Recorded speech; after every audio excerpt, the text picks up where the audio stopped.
இந்த வீடியோவில் எஃபிசட் பைக்கோட செயின்ஸ் பேக்கெட் புஷ்ஷு, அப்புறம் அந்த செயின்ஸ் பேக்கெட்டோட இன்னர் பேரிங்கை மாற்ற போகிறோம். எதனால் மாற்றுறோன்னு பார்த்தீங்கன்னா, அதெல்லாம் வீக் ஆகிடுச்சு, வீணாக போயிடுச்சு. அதனால் பார்த்தீங்கன்னா செயின் வந்து ரன்னிங்கில் கட் ஆகிடுச்சு. அதனால் புது புஷ் வாங்கி பவுட்ரு கோட் அடித்து அதில் வந்து மாட்டுறோம். ஆனால் படிக்கலை. அது எதனால் பார்த்தீங்கன்னா, பழைய ரப்பர் வந்து மெல்ட் ஆகி அங்கங்கே ஒட்டிகிட்டு இருக்கோம். எடுத்து க்ளீன் போடணும். நான் ஒழுங்காக க்ளீன் பண்ணல. இப்போ அதை எடுத்துகிட்டு தான் க்ளீன் பண்ணி மாட்டுவேன்.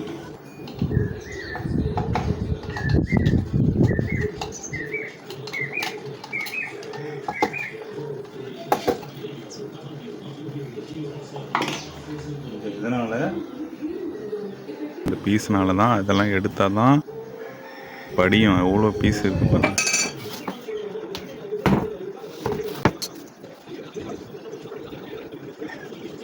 இப்போ சுத்தம் பண்ணி மாட்டோன்னே பாருங்கள், கரெக்டாக செட் ஆகிடுச்சு அந்த காடியில். கரெக்டாக அந்த ரப்பர்லாம் இது பார்த்தீங்கன்னா பழைய ரப்பரு. இது எவ்வளோ டேமேஜ் ஆகிருக்கு பாருங்கள்.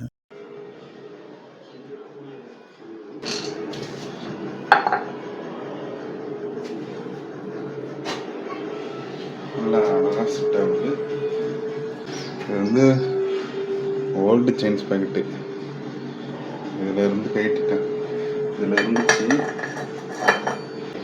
இது பாருங்கள், 12 நெட்டு. இது எவ்வளோ டேமேஜாக இருக்கு. எல்லாம் சேஸில் அடித்து தேஞ்சிடுச்சு.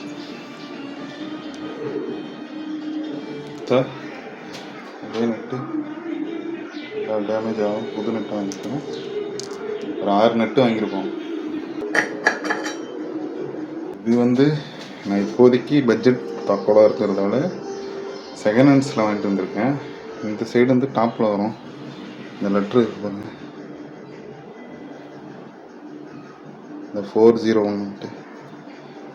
இது வந்து பேக்கில் வரும். இது பேக்கில் வரும், இது ஃப்ரண்ட்டில் வரும்.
இந்த பேரிங் தான் இருந்தது. இது வந்து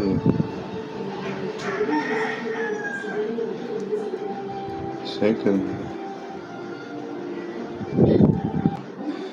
இந்த பேரிங் புதுசு,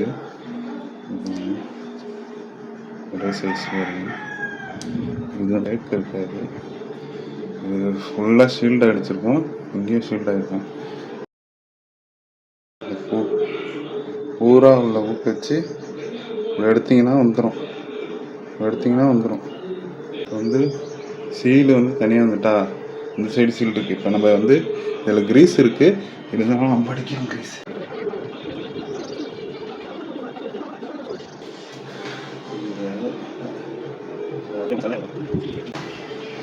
சீல் எடுத்து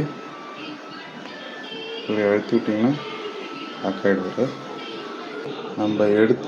நம்ம எடுத்த பகுதி இந்த சைடு. இதை வந்து உள்ளார, இதை வந்து இப்படி மாற்றி அடிக்கணும் உள்ளார.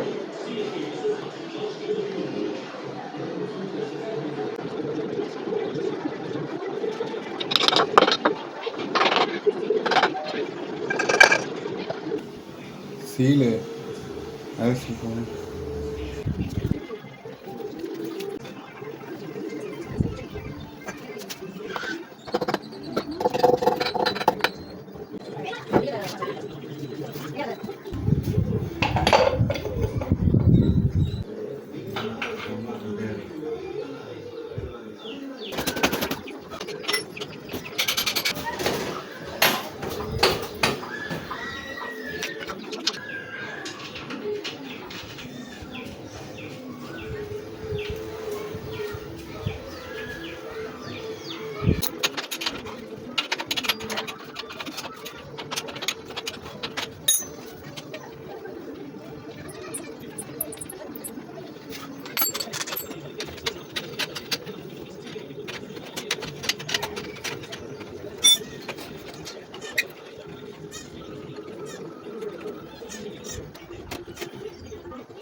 இந்த சைடு வீலை பார்த்த மாதிரி அப்போ தான் கையில்